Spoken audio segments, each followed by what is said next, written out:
इस वक्त हम जिस मानसून के फेज से गुजर रहे हैं उसमें कोई गुज़िश्ता रोज भी मुल्क के ज्यादातर हिस्सों में मूसलाधार बारिश हुई है और आइंदा 2 रोज के दौरान भी मूसलाधार बारिश का इम्कान है। नदी नाले हैं उनमें फ्लोज जो है वो बढ़ जाएंगे, लैंडस्लाइड्स के भी इम्कान जो है बढ़ जाएंगे। मुल्क के ज्यादातर जो अर्बन बिग सेक्टर्स हैं उसके अंदर 2 रोज के दौरान अर्बन फ्लडिंग के चांसेस रहेंगे। तो नाज़रीन, मानसून का दूसरा स्पेल जोर पकड़ गया है। मुल्क के मुख्तलिफ हिस्से इस वक्त मूसलाधार बारिशों और शदीद मौसम की लपेट में हैं। गुज़श्ता 24 घंटों के दौरान खैबर पख्तूनख्वा और पंजाब में बारिशों के बायस मुख्तलिफ हादसात में 7 अफराद जाँ बहक जबकि 7 अफराद जख्मी हुए हैं। नेशनल डिजास्टर अथॉरिटी ने 10 जुलाई तक मुल्क भर में शदीद बारिशों, नदी नालों में तुग़यानी और मुमकिना सैलाबी सूरत हाल का अलर्ट जारी कर दिया है। रिपोर्ट के मुताबिक पंजाब, सिंध, खैबर पख्तूनख्वा, बलोचिस्तान, आज़ाद कश्मीर और गिलगित बल्तिस्तान के नशेबी इलाकों में सैलाबी कैफियत पैदा हो सकती है, जबकि बाज़ मकामात पर लैंड स्लाइडिंग का भी खतरा जाहिर किया जा रहा है। दरिया जनाब के मराला और कादराबाद के मकामात पर कम दर्जे के सैलाब का इम्कान जाहिर किया गया है, जबकि दरिया काबुल, सिंध, सवात, चित्राल, हुंजा और दीगर नदी नालों में पानी के बहाव में खतरनाक हद तक इजाफा मुतवक्के है। खास तौर पर शुमाल मशरकी पंजाब और जनूबी बलोचिस्तान में अलर्ट लेवल बढ़ा दिया गया है, जहाँ पीर पंजाल रेंज से निकलने वाले नाले किसी भी वक्त तुग़यानी की सूरत इख्तियार कर सकते हैं। आइंदा कहाँ कहाँ बरखा रुत बरसने वाली है, किन इलाकों को यालाबारी, लैंड स्लाइडिंग या फिर शदीद तुग़यानी का सामना रहेगा और किन शहरों के बासियों को फौरी तौर पर एहतियात बरतने की ज़रूरत है, इसी पर बात कर लेते हैं। हमारे साथ मौजूद हैं chief meteorologist doctor Zaheer Ahmed Babar साहब। ज़हीर साहब, अस्सलाम वालेकुम, खुश आमदीद। सर, ये बताइएगा कि ये मौसमी स्पेल कब तक शिद्दत इख्तियार कर सकता है और किस दर्जे का खतरा दरपेश है आने वाले दिनों में? बिल्कुल, इस वक्त तो हम जो मानसून के एक्टिव फेज से गुजर रहे हैं और क्योंकि जुलाई और अगस्त जो है वो मैक्सिमम रेनफॉल्स के पीरियड होते हैं पाकिस्तान भर में, और इस वक्त हम जिस मानसून के फेज से गुजर रहे हैं उसमें कोई गुज़िश्ता रोज भी मुल्क के ज्यादातर हिस्सों में मूसलाधार बारिश हुई है और आइंदा 2 रोज के दौरान भी मुल्क के ज्यादातर हिस्सों जिसमें पंजाब के ज्यादातर हिस्से शामिल हैं, खुसूसन north eastern parts of Punjab, उनके अंदर खैर पख्तूनख्वा के बलाई पहाड़ी इलाकों में, सिंध के कुछ हिस्सों में और बलोचिस्तान के जो पहाड़ी नदी नाले हैं इनके अंदर भी आइंदा 2 रोज के दौरान मूसलाधार बारिश का इम्कान है।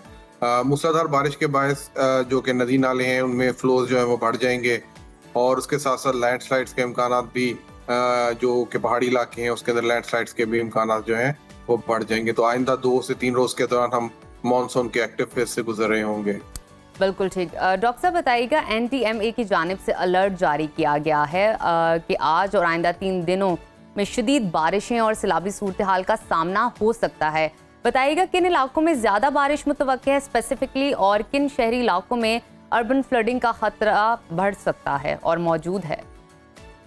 देखिए, मानसून रेनफॉल्स जहाँ पे एक पॉजिटिव इम्पैक्ट लेके आती हैं, वाटर रिजर्वायर्स बेहतर होते हैं, सब सरफेस वाटर बेहतर होता है, दरियाओं के, नदी नालों के फ्लोज बेहतर होते हैं, वाटर अवेलेबिलिटी ज़्यादा हो जाती है।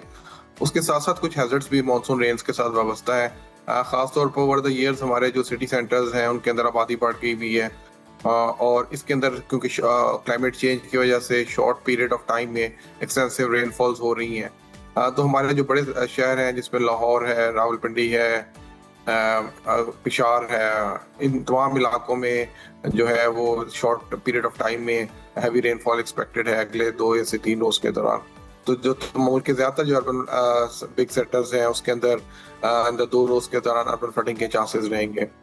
इसी तरह जो हमारे माउंटेनियस एरियाज हैं, कश्मीर के माउंटेनियस एरियाज हैं, खैबर पख्तूनख्वा के पहाड़ी इलाके हैं, बलोचिस्तान की के इलाके हैं, सेंट्रल पंजाब में DG खान की हिल टॉरेंट्स हैं, क्योंकि एक्सेसिव रेनफॉल्स एक्सपेक्टेड हैं तो इन इलाकों में आइंदा 2 रोज के दौरान फ्लैश फ्लडिंग के चांसेस भी रहेंगे। इसी तरह जो माउंटेनियस एरियाज हैं क्योंकि वहाँ पे एक्सेसिव रेनफॉल एक्सपेक्टेड है तो इसके साथ साथ जो लैंडस्लाइड्स हैं माउंटेनियस एरियाज में वो भी एक्सपेक्टेड है। अच्छा ज़हीर साहब, दरियाओं और नदी नालों में पानी के बहाव के हवाले से कौन से मकामात ऐसे हैं जिनकी आप निशानदही कर सकते हैं कि सबसे ज़्यादा जिन्हें हसास करार दे दिया गया है और इर्द गिर्द की आबादियों को वहाँ से निकल जाने का कहा गया है? देखिए, फिलहाल तो जो कि एक्सेसिव रेनफॉल्स हैं वो एक्सपेक्टेड हैं। जो चनाब के नदी नाले हैं, रावी के नदी नाले हैं, इसी तरह रिवर काबुल है और उसकी ट्रिब्यूटरीज हैं, इन तमाम नदी नालों और उसकी ट्रिब्यूटरीज में एक्सेसिव रेनफॉल्स एक्सपेक्टेड हैं। इसी तरह डीजी खान के हिल टॉरेंट्स हैं, यहाँ पे भी एक्सटेंसिव रेनफॉल्स जो है वो एक्सपेक्टेड हैं। तो इन तमाम नदी नालों के इर्द गिर्द जो भी लोग हैं उनको आइंदा 2 से 3 रोज के दौरान खास तौर पे मानसून में तो ओवरऑल, लेकिन जो कि एक्टिव फेज होता है मानसून के अंदर उसमें खास तौर पे एहतियाती तदाबीर इख्तियार कर लेनी चाहिए। और जो डिजास्टर मैनेजमेंट अथॉरिटीज़ हैं, महकमा मौसमियात है और लोकल गवर्नमेंट है, उनके साथ इन टच रहें और जो भी वो वेदर एडवाइजरी फोरकास्ट इशू कर रहे होते हैं उसको अपने मद्देनजर जरूर रखें। इसी तरह जो ट्रैवलर्स हैं और जो टूरिस्ट हैं वो भी जब ट्रैवल कर रहे हों तो इन जरूर चीज़ों को, वेदर फोरकास्ट को अपने मद्देनजर जरूर रखें। बिल्कुल ठीक। डॉक्टर साहब बताइएगा कि पीर पंजाल रेंज से निकलने वाले नालों में तुगजानी का खतरा कितना संगीन है और क्या मकामी आबादी को फौरी इनखला की जरूरत पड़ सकती है?